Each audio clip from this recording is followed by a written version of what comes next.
This is CBC Nova Scotia News. Headed to the polls, Prime Minister Mark Carney is expected to call an election on Sunday. Isthmus funding. A deal is reached to protect the land connection between Nova Scotia and New Brunswick. And rising tides. Halifax's first professional women's soccer team unveils its new kits. Scattered showers, drizzle, fog patches, but mild on Friday. We'll see some clearing for the weekend. Your full forecast is coming up. Prepare to head to the polls. CBC News has learned Prime Minister Mark Carney will ask the Governor-General to dissolve Parliament and call a federal election this Sunday. What is still not decided is when Canadians will vote, but it could be as soon as April 28th. That means the election campaign would kick off barely 1 week after Carney was sworn in and appointed his cabinet. Carney's trip to Rideau Hall to speak to Governor-General Mary Simon is expected to come just 1 day before MPs are scheduled to return to Parliament after it was prorogued on January the 6th. An election campaign can last between 37 and 51 days. Meanwhile, the federal government, Nova Scotia and New Brunswick have reached an agreement to spend hundreds of millions of dollars to protect the low-lying Chignecto Isthmus. Taryn Grant reports. The federal, Nova Scotia, and New Brunswick governments have reached a deal on the Chignecto Isthmus. Towns, roads, rail lines, and farmland are all vulnerable to severe flooding on this land bridge. These are risks that communities understandably worry about. So the faster the three governments can get to work funding and executing the project, the better. LeBlanc says he recently told the premiers of New Brunswick and Nova Scotia they need to lock in an offer from Ottawa to partially fund a major infrastructure project. Built hundreds of years ago, the dikes and aboiteaux on the isthmus need an upgrade. This week, the provinces agreed to Ottawa's offer. Let's get the thing going as quickly as we can. Nova Scotia Premier Tim Houston says he still thinks Ottawa should pay the full cost, $650 million. But he took LeBlanc's advice to accept half and agreed to pay a quarter, as did New Brunswick. Well, I'm still optimistic that the courts will see this the way that I see this, which is the way Nova Scotians see it, quite frankly. Houston's government is asking the Nova Scotia Court of Appeal for an opinion on which level of government has authority over infrastructure on the isthmus. The court is still deciding whether it will answer the question, and even if it does, its answer won't dictate who should pay. This independent Nova Scotia MLA says the court challenge has slowed the project down, but she's glad to see things now picking up.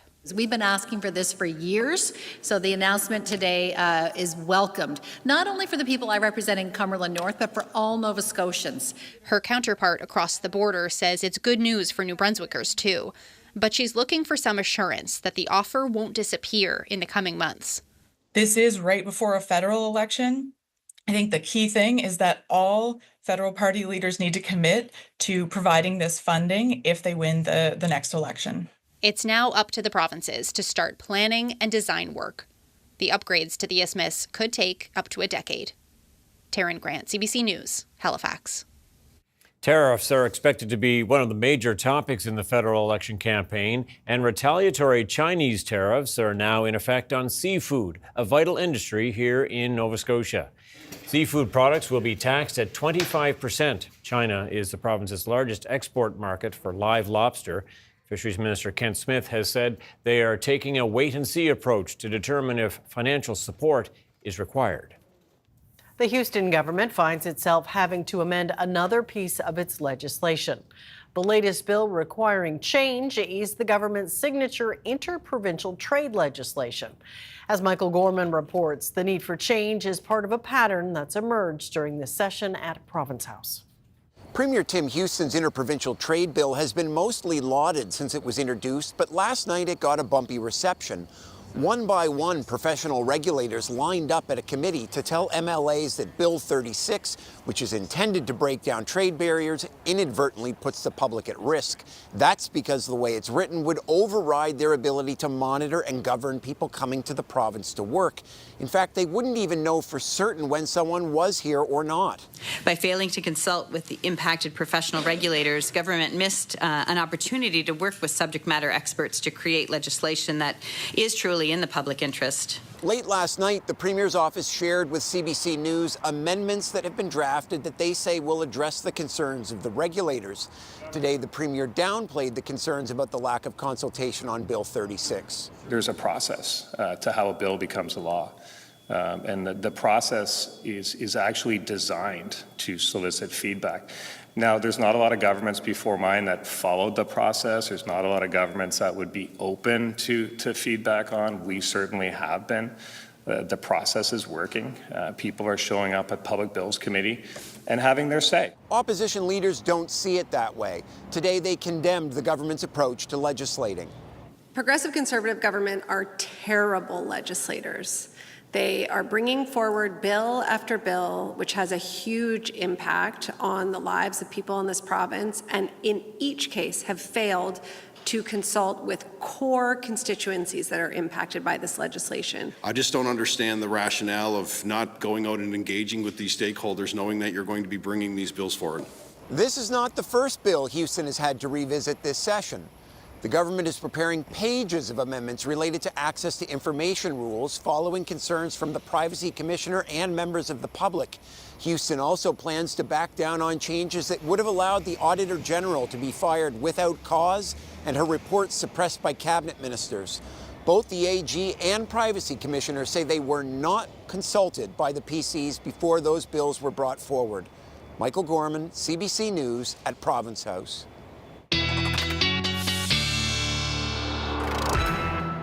And turning to the weather now, here's Ryan Snoddon. It sounds like Friday's going to be kind of wet. Yeah, wet, foggy, that's the name of the game, though still mild for Friday.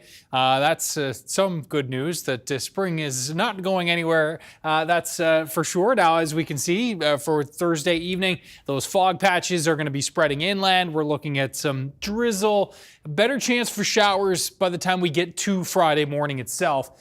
Now, temperatures in these southerly winds are going to be actually a little bit milder, even right along the Atlantic coastline, but the warmest temps once again on Friday are going to be found for northern areas. That's going to be our best chance of cracking the double digits. We'll see mid-single digits along the Atlantic coastline.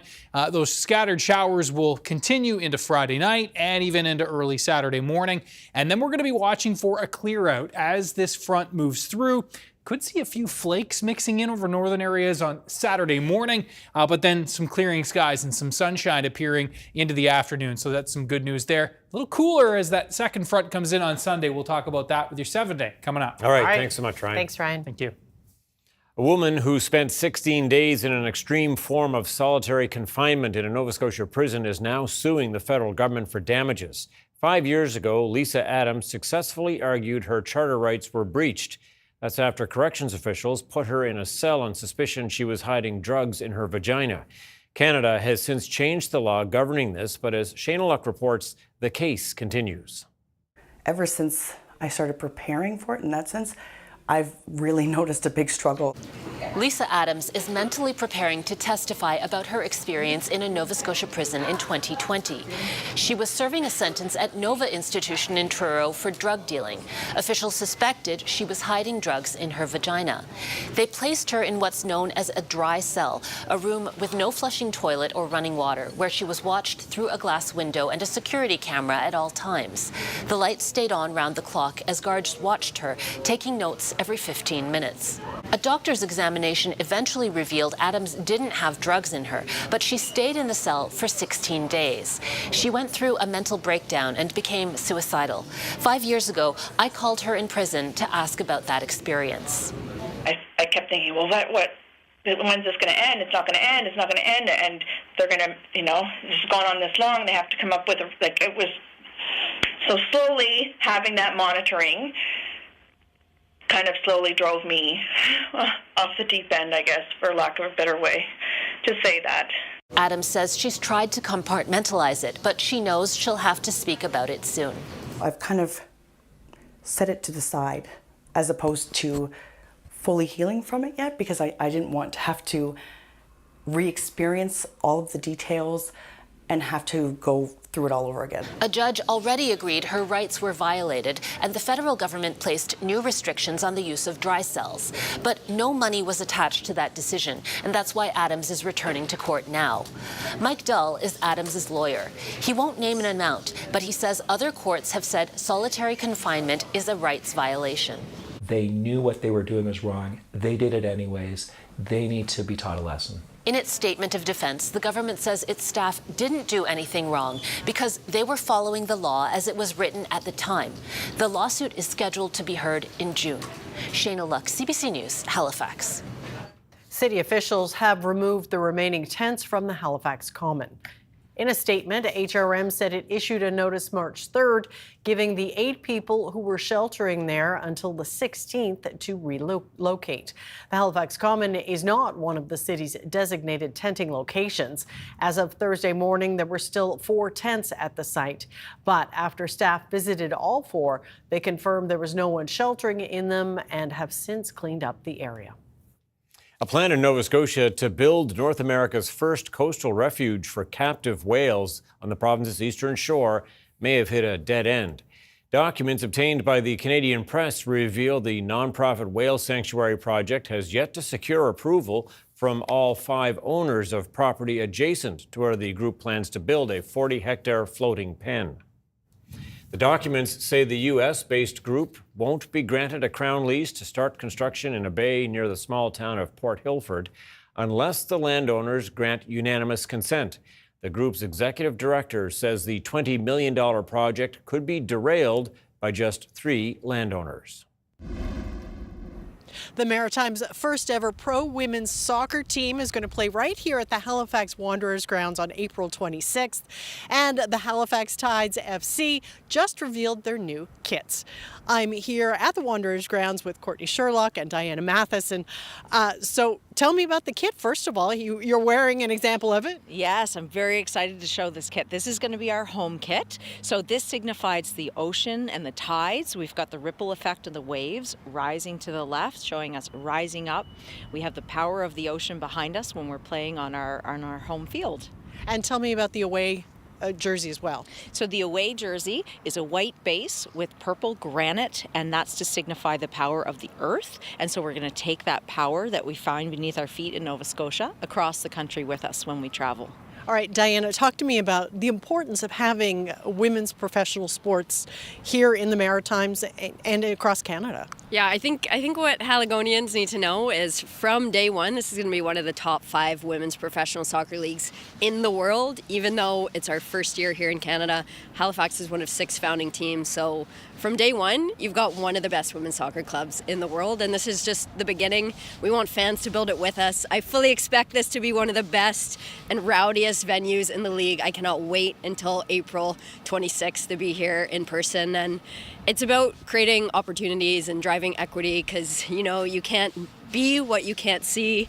And it's not just about creating dreams for future players, but women that want to work in business or coach or referee or work in sport media. It's about creating those opportunities and making visible role models for the next generation.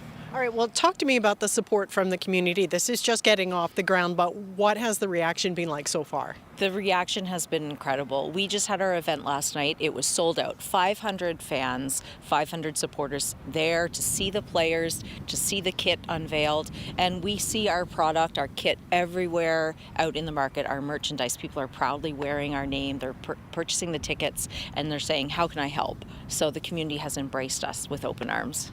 All right, so next month is the first game against Calgary. Is that correct? What should folks expect? Oh, I mean, a great atmosphere from day one. Like I said, we want fans to build this with us, and that means building what that atmosphere looks like in your own hometown. You're going to see world-class players. You've got Canadian internationals legends like Aaron McLeod that are a part of this team, a face of this team. You've got incredible international players, Canadians that have been playing all over the world that have moved home, and you've got local Atlantic Canada players on your team too. There's been too few Atlantic Canada players on the women's national team over the last number of decades, and this team and the Tides are going to change that in the future. All right, go Tides. Yeah, thank you.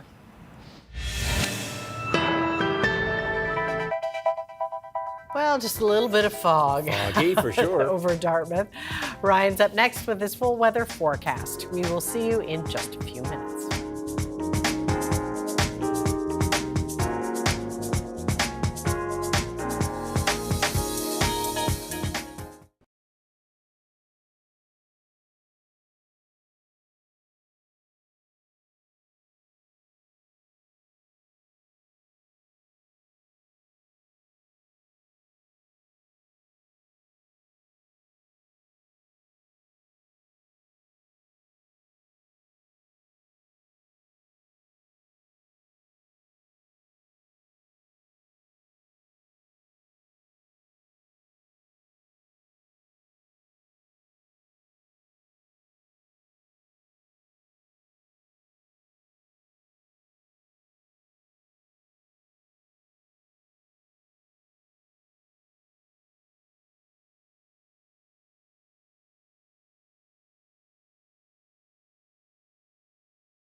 All right, we saw lots of fog in the harbor cam shot before the commercial break there, and some rain in the forecast as well. But then you look ahead to the weekend and some brighter news. Always looking forward to the weekend. And yeah, we will see some sunshine Saturday afternoon. That's going to be the best pocket of the weekend when if you want to get out and take the dog for a walk, stretch your legs for a little bit, that's going to be definitely the time. Though, yeah, we'll see some other opportunities as well. Have a look at our high temperatures today. Variable. I mean, 15 at Greenwood, 3 at Lunenburg, one at Canso. That was our coolest spot there in those onshore winds. So yeah, I mean, really, really variable. With that, you know, where we had the temperatures warmest was where we had a little bit of sunshine kicking in today across northern areas of the province, including the Valley and Cumberland and Colchester. There are your temperatures right now, still into the double digits for northern areas. It's 12 in Yarmouth. It is 1 in Sydney. Now, as we look at those winds in from the east to southeast today, that's really been prompting those big temperature swings, obviously. Sustained right now in the 10, 20 kilometer per hour range in most cases. And we aren't too gusty out there, just a sustained wind.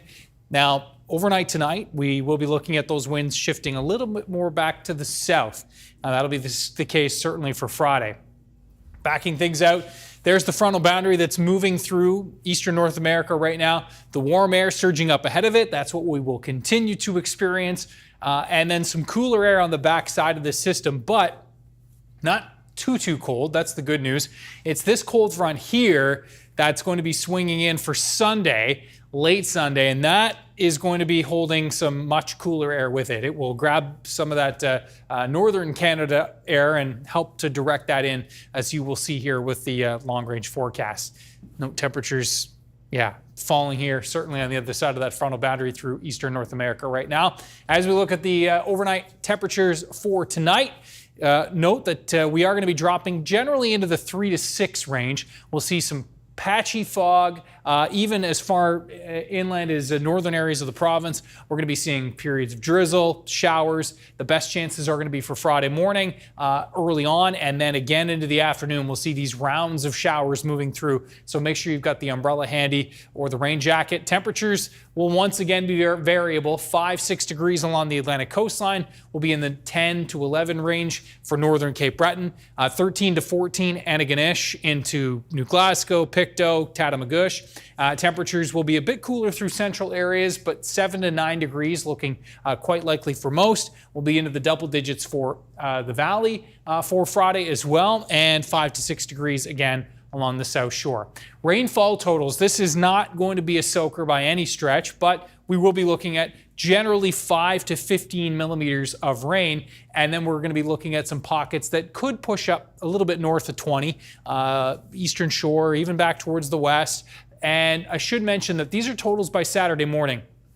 We'll see additional rainfall for Cape Breton throughout the day on Saturday, and that will bring another 10 millimeters perhaps. So I think we'll be firmly into the 20 to 30 millimeter range for Cape Breton by the end of Saturday, as that rain will continue there. And then a few flakes on the backside of the system for Saturday morning as it swings through, and then we're into some sunshine into the afternoon. And temperatures 5, 6, 7, 8 degrees Saturday afternoon, so looking pretty good there. That chance for flakes for Saturday morning will generally be over northern areas of the province. And again, that rain lingering a little bit longer for Cape Breton. And then for Saturday afternoon, the potential for an onshore flurry, believe it or not, for the Inverness County area. Sunday, we're looking at some sunshine to start, quieter conditions, and then this front will race through the Maritimes on Sunday afternoon. That's going to shift the winds to gusty northwesterlies. We'll gust likely 60 to 70 for Cape Breton, 40 to 50 across the mainland, maybe some gusts to 60 along parts of the coast, and the temperatures are going to be falling Sunday afternoon as that front does move through. We peak 5, 6, 7, 8 degrees Sunday midday, and then the front comes through. Quiet Monday, but cooler. Wet weather on Tuesday, and we'll be keeping an eye on that system. Could see some snow mixing in over northern areas of the Maritimes on Tuesday. Tom and Amy. All right. Snow in the forecast. Yep. Okay, thanks, Ryan. Thank you. Coming up, what's China's retaliatory tariffs on Canadian seafood could mean for the industry here in Nova Scotia?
China has imposed 25% tariffs on Canadian seafood exports in retaliation for Canada's tariffs on Chinese electric vehicles. The seafood industry says it is struggling to understand the immediate effects of the tariffs.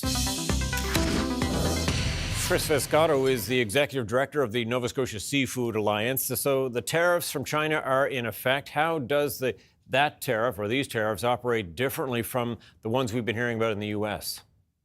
Well, one of the big differences that you have with this tariff is, A, we know that it's in place now, whereas with the ones with the U.S., they seem to be kind of on and off, and we have the next deadline coming in early April. But as we ship product into China, what happens is it's actually the Chinese company, the Chinese importer, is the importer of record. So it's actually the duties are being paid by the Chinese company. Whereas when we move wild fish and seafood into the U.S., it's generally a Nova Scotian company that acts as that importer of record. So they're the ones that actually are going to be paying the tariff, and then they're going to be the ones trying to actually collect those tariffs from their American customers down the line. And so what effect might these tariffs from China have on the buyers there then? Well, it's hard to say because you really are never really very conscious about what's going on actually within China itself.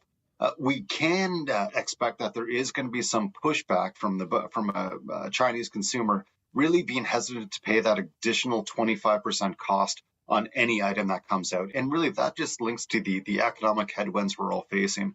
So we're expecting those Chinese buyers to step up or to step in and say, look, we're going to have to see some relaxation on price really within the Nova Scotian economy, such that they can still be able to bring the product in and actually be able to sell it to their customers.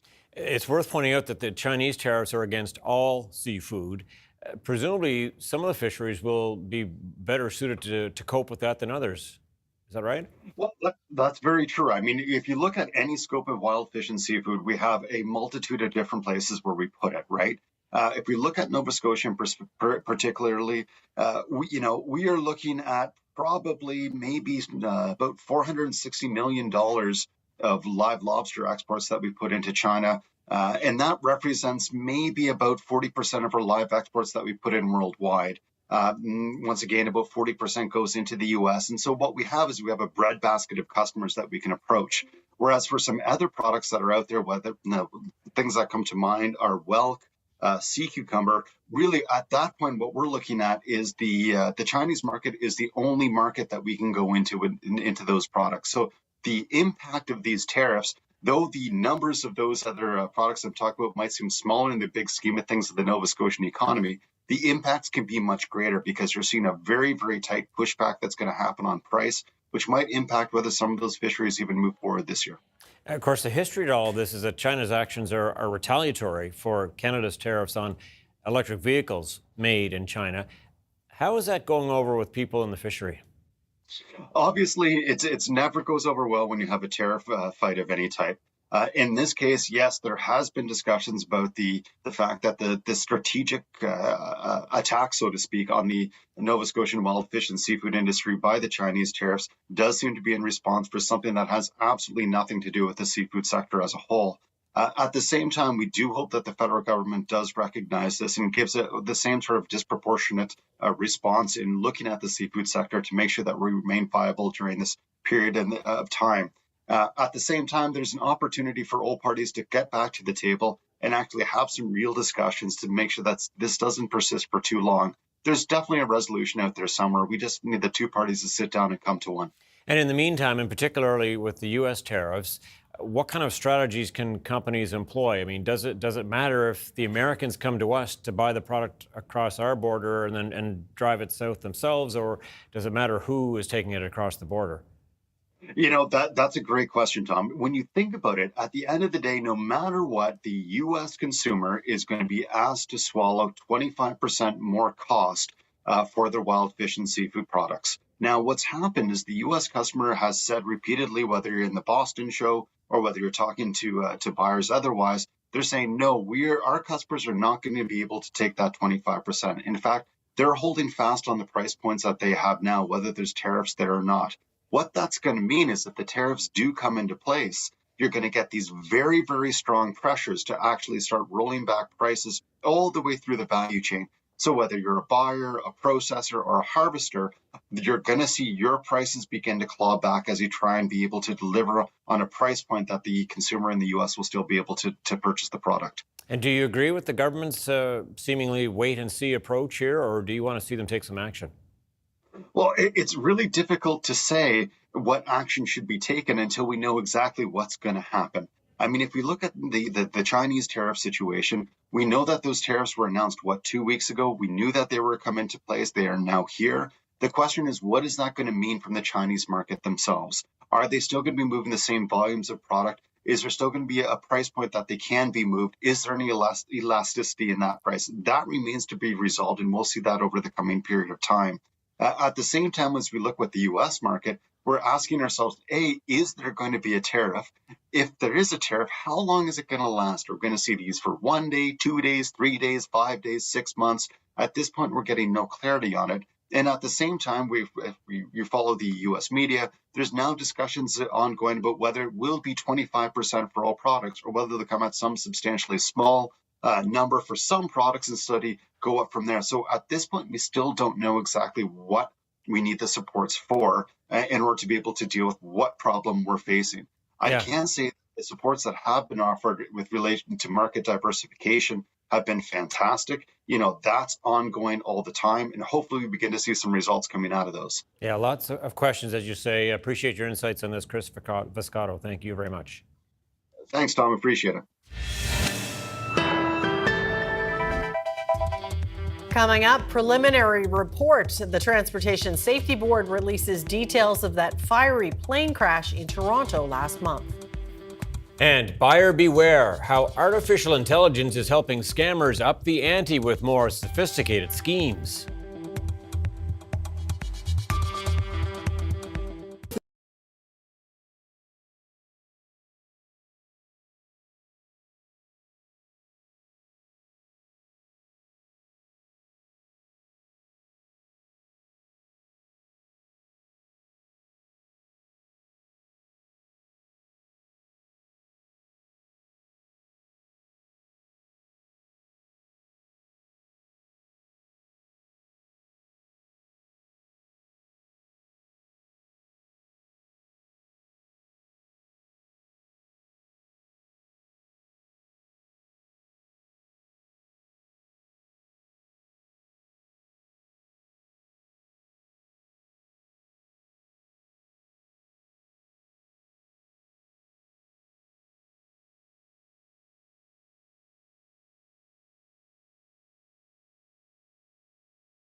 Welcome back. As we told you earlier, CBC has learned that Canadians will be headed to the polls in a matter of weeks. On Sunday, Prime Minister Mark Carney will ask the Governor General to dissolve Parliament. That means an election may be held as soon as April 28th. Ashley Burke reports. The Prime Minister hit the ice with the Edmonton Oilers as he gets ready to hit the campaign trail. Sources say Mark Carney's game plan is to ask the Governor General on Sunday to trigger an election. I haven't been Prime Minister for a week yet, and you can see what we've done thus far. We can do even more with that strong and clear mandate to move forward for the country, for all Canadians. After a year trailing far behind the Conservatives in the polls, the Liberal Party appears to have turned its political fortunes around. After Justin Trudeau resigned, Donald Trump threatened Canada, and Mark Carney took over as Prime Minister. It's one of the most unprecedented shifts in public opinion we've seen in modern history. If Canadians voted today, Eric Grenier says polling suggests the Liberals could win a tight race. Maybe potentially getting a majority government that even Justin Trudeau couldn't get in the last two elections. After losing some ground in the polls, Conservative leader Pierre Poilievre in Quebec announcing pre-approved areas for industrial construction projects and defending his campaign's decision to bar journalists from traveling on his party's bus and plane during the campaign. We will have open media across the country. Local media will have the ability to ask questions. It will be refreshing to hear from local outlets on what they have to say about their local priorities. The decision means it could be harder for political journalists to attend press conferences in remote areas and hold Poilievre to account. He gets defensive, he gets offended, he can't handle questions. The NDP's leader is fighting for his political life. His party's being squeezed out of the race. Polling suggests his party's at risk of losing official party status, and he's at risk of losing his own seat. News for everybody, we're not going anywhere. We're always going to fight for working people. We're not going anywhere. The polls lately have shown just how dramatically and quickly public opinion can change and could continue to change during the election campaign, which we're expecting to be short. Sources say that Canadians could head to the polls on April 28th or May 5th. Ashley Burke, CBC News, Ottawa. CBC News will have special coverage Sunday whenever the election call comes. Join Chief Political Correspondent Rosemary Barton and David Cochran, host of Power and Politics, on CBC Television, CBC News Network, and anywhere you get CBC News online. A preliminary report on last month's dramatic crash at Toronto's Pearson Airport has been completed. The passenger jet had skidded on landing and flipped over on the runway, but many questions still remain. Thomas Dagla reports on what's been determined so far. In the final seconds of Delta Flight 4819, new data shows the plane hurtled toward the ground at more than 1,100 feet per minute, setting off an internal warning alarm, then this. The fiery crash igniting a cloud of jet fuel and sending the plane skidding upside down on the snowy Pearson Airport runway. Everybody's been cooperating greatly. Ken Webster is the Transportation Safety Board's lead investigator. From 150 feet down, their rate of descent increased, and there was an alert or a warning from the warning system on the aircraft of a sink rate, indicating the high descent rate. These new pictures released by the TSB show carry-on luggage that flew to the ceiling and the small roof hatch that the two pilots had to crawl through to escape. Which the report doesn't really go into detail is the conversation that took place in the cockpit between the pilot flying and the pilot assisting. There should be a constant chatter. The TSB's initial report confirms it was the first officer flying that Bombardier jet. She had been hired 13 months prior. The more experienced captain also sitting in the cockpit. I think it was the negligence of the first officer who was flying the aircraft that caused the accident. Investigators aren't laying blame and haven't yet determined a cause, though questions remain about that first officer's botched landing. I remember telling my wife that we seem to be going fast. Delta Airlines says it won't comment while the incident is still under investigation. The company is facing at least 9 separate lawsuits from passengers who all say they were badly hurt in the crash. Thomas Dagg, CBC News, Richmond Hill, Ontario. Hamas has fired its first barrage of rockets at Israel in response to the country shattering a 2-month ceasefire with them earlier this week. It comes as Israeli officials warn of more airstrikes in what increasingly appears to be a slide back into full-scale war. Crystal Gamansing has the latest from East Jerusalem. For the first time in nearly 2 months, air raid sirens sounded across Israel, sending people running for shelters. In one situation, there were rockets fired from Gaza. Hamas saying those are the result of, quote, the Zionist massacres on civilians. Israeli officials say one of those rockets was intercepted. 2 others landed in what was described as open areas. An Israeli government spokesperson said that when it comes to the ballistic hypersonic missile that was sent from Yemen, that was shot down before it entered Israeli airspace. A spokesperson for the Houthi military wing said that that missile was sent towards Ben Gurion Airport. In all of these cases, no Israelis were injured, but it has changed the dynamic. Previously, we only saw activity happening in Gaza, and that activity continues. Airstrikes and ground operations. Israeli officials are once again sending out a warning to those in Gaza, telling them to move away from communities along the border to head west towards the coast, saying there will be more airstrikes and ongoing ground operations, and they need to heed those warnings for their own safety. Meanwhile, UN officials are calling for ceasefire to go back into place, for negotiations to take place again. We're also hearing that call from officials in the United Kingdom, France, and Germany. Given the situation with the Houthis firing a missile earlier in the day, there are deep concerns that there will be regional escalations. Crystal Gamansing, CBC News, East Jerusalem. It is Fraud Prevention Month, but technology is actually helping instead of preventing fraudsters. As the CBC's Marketplace team recently found out, artificial intelligence has the potential to make scammers sound more trustworthy, all in an effort to dupe our family and friends. David Coleman has that story. Detecting scams is about to get a whole lot harder as scammers embrace artificial intelligence. Oh, it's a playground. At the world's largest fraud training and prevention conference, the alarm bells are sounding. Overseas scammers are harvesting our posts and videos from social media to use against our family and friends.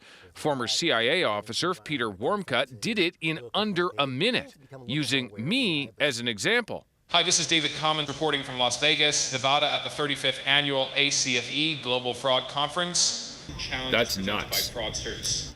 I spoke none of those words, but AI can clone my voice precisely from social media. It may have happened to Marilyn Crawford, an early morning phone call from a man identifying himself as the local police. Her son Kevin recounts what the caller said next.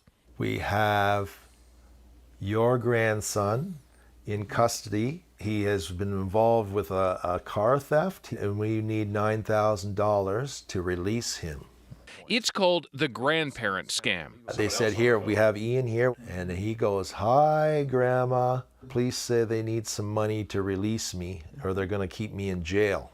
In that moment, did you believe it was your grandson in trouble? I did. I really did. The scammers even sent her a taxi to take her to the bank. But an alert teller there stopped Marilyn from losing any money. Just as scammers use AI for voice cloning, hello, scammers. I'm your worst nightmare. A British telecom is using AI to fight back. I'm an AI created by O2 to waste phone scammers' time. Daisy is not real, but she convincingly keeps scammers on the line. Because while they're busy talking to me, they can't be scamming you. All of it underscoring how much more sophisticated scams and scam busting have now become. David Common, CBC News, Toronto.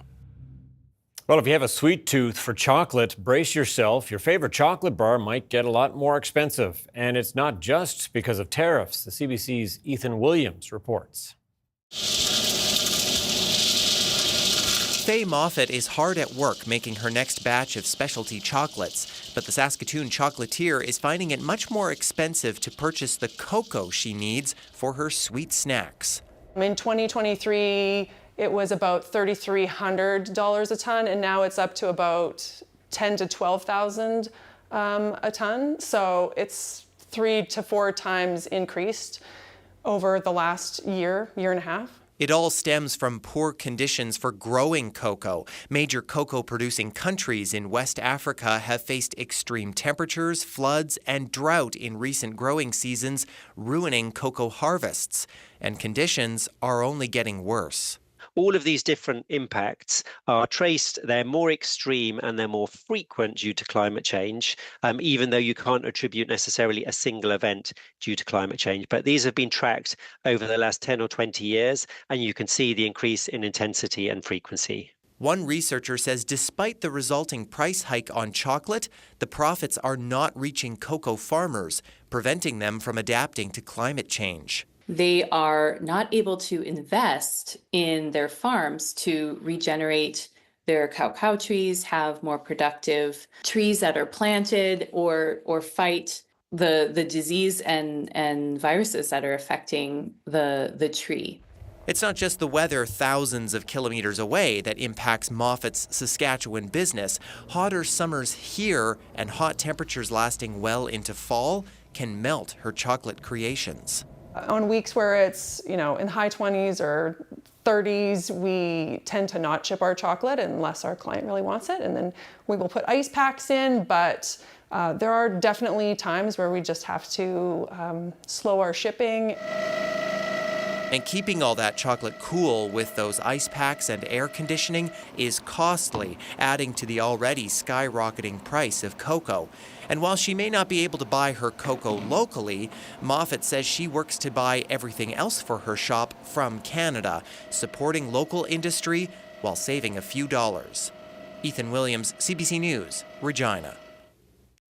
Well, not everyone cheers the end of winter. For two close friends in Williams Lake, BC, it means a pause on their favorite activity. They're part of a small iceboat sailing community, keeping the unique sport alive. Shelley Joyce has their story. Williams Lake is a great surface in the winter for iceboat sailing.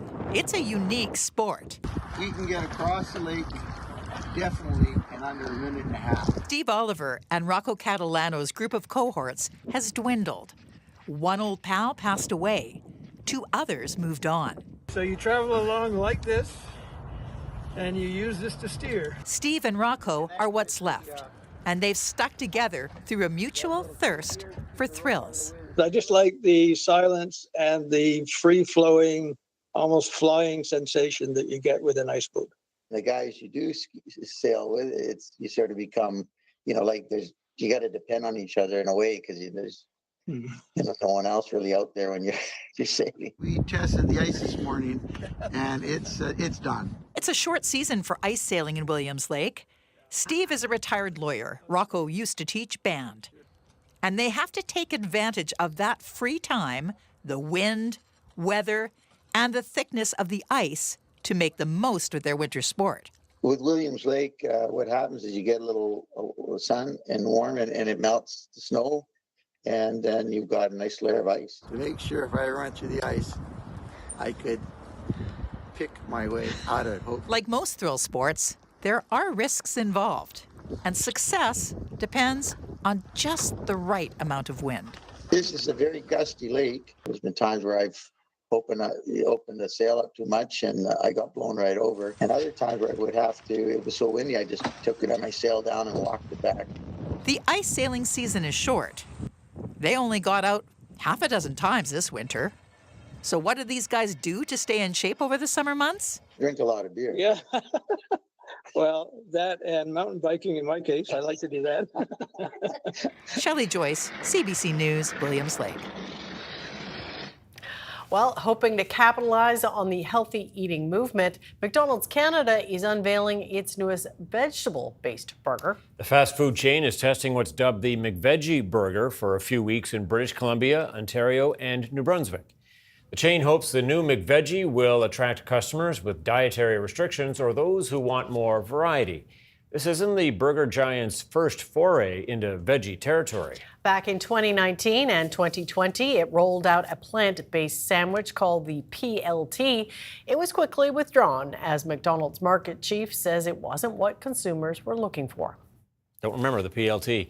Canada's main stock index ticked lower today after giving back gains from earlier in the day, while U.S. markets also dipped. Here's a look at where things closed as we head to break.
I'm Portia Clark. And I'm Matt Brand. Join us for news, traffic, sports, weather, and compelling stories to get your day started.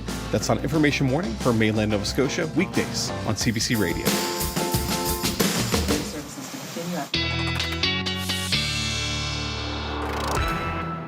I like how the flurries are hanging on for dear life in the forecast. Just the thought of them. Yeah, I know, but spring is coming. Yeah. This is just one step forward, one it's step true, back. Yeah, it's true. and yeah, I don't want to say anything. No, don't jinx us. Yeah, but in the long range Yes. forecast, for sure, I look at the forecast models that go at like 14 days, right? The big grain of salt territory, 7 days and after, and they're just throwing spaghetti at the wall. But certainly lots of opportunities for flakes and icing and all that fun stuff that comes with spring, right? So let's not get ahead of ourselves. But we do have a theme this week with the viewer picture, and let's zoom in on Spryfield.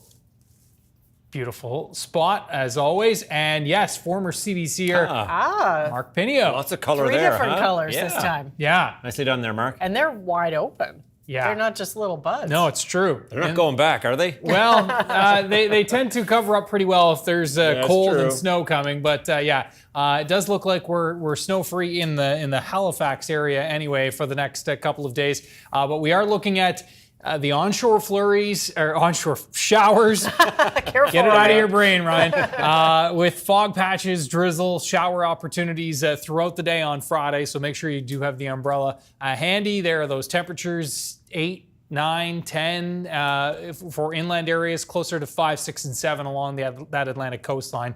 But yeah, as warm as 14 degrees for the North Shore on Friday afternoon. Saturday, yes, the opportunity for some flurries, probably not right down in the Halifax area, but northern areas likely on the backside of that system. And there, again, just that little bit of a dusting there possible, especially for Cape Breton. And then another opportunity for flurries on Sunday. I think we'll see some sunshine in the morning. Temperatures mild, especially for the first half of the day. And then those temps are going to fall in those gusty northwest winds on Sunday afternoon with the potential, for a few flakes there. So not completely done yet. No, that's for sure. Okay, thanks, Ryan. Italy's postal service is seeing a surge in mail for Pope Francis as he continues to recover in a hospital in Rome.